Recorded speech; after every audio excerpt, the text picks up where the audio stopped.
Now,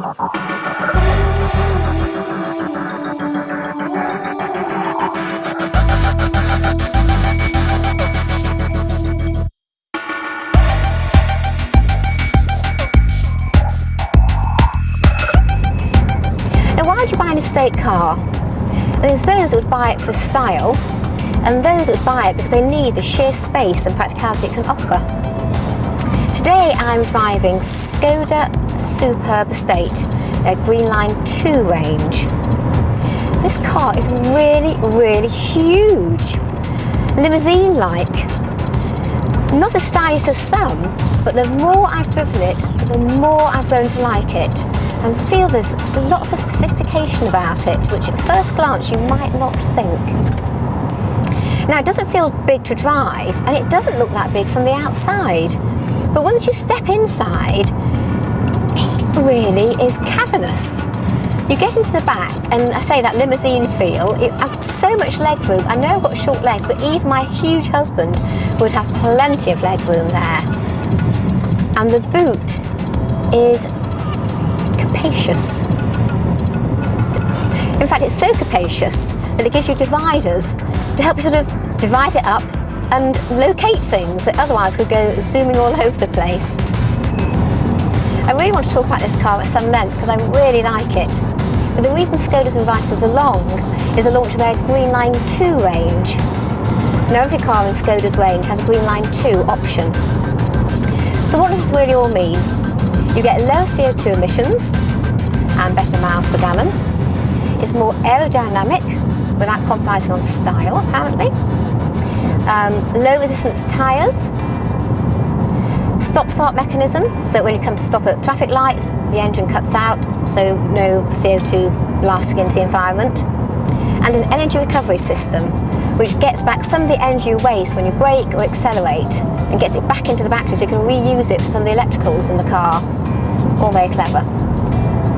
The Superb one at the moment has got a 1.6 litre diesel engine, which you may think might not be enough for such a large car with the carrying capacity it's got, but it certainly feels pretty powerful to me. It's got 5 gears and cruises along really nicely. Maybe it's not the most exciting car to drive, but it is a family car, so how exciting do you really want it to be? This is the top trim, the Elegance. It's got leather everywhere. It's got electric seats, sat-nav, Bluetooth, fancy lights back there for reading lights, a bit like on an aeroplane. I find the look of it is quite simple and almost old-fashioned. The dash is quite plain and the central console is, but I really like that and think it gives it an elegant, sophisticated look rather than being too clever with all these trims you'd get sometimes. Often you can get quite mesmerised or confused by all the buttons that are on display, but this is in 2 nice separate parts, which makes it very clear and very simple. And the sat-nav is in a really good location, down here, not way up here, which I think can be a bit intrusive. So I've already said how large it is, but when you get in the back, you've got so much legroom, it's ridiculous. And I can imagine gangling youths just be able to swarm around, be really, really comfortable. Now, I've always insisted on a people carrier for my 3 horrible children, but if I were to change, now they're getting a bit older and they don't squabble so much, this sort of car would be fantastic. They're all growing, all getting very lengthy, and they'd be very comfortable on an exceptionally long journey. Also, think about my mum getting in and out of this car. She's in her 80s. The doors seem a good size, plenty of room to get in and get comfortable. And also great visibility at the back. So if your child is prone to car sickness, well, this will help because the windows are nice and low and you're not struggling to see out. And with the size of that boot, well, I can't imagine you running out of space in it unless you're going to move house and use this to transport everything. Rugby stuff that works can fit in there very, very easily. And then with the back seats down, should you want to carry really big loads, say you go to a DIY store, it's endless possibilities. Get a bed in there.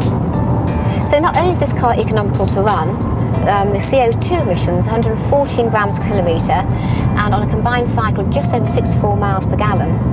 But it's also pretty reasonable to buy. This car comes in at just over 24,000, and bear in mind that's with all the leather, the sat-nav, the Bluetooth and the sheer comfort and style. So it really is an excellent family car.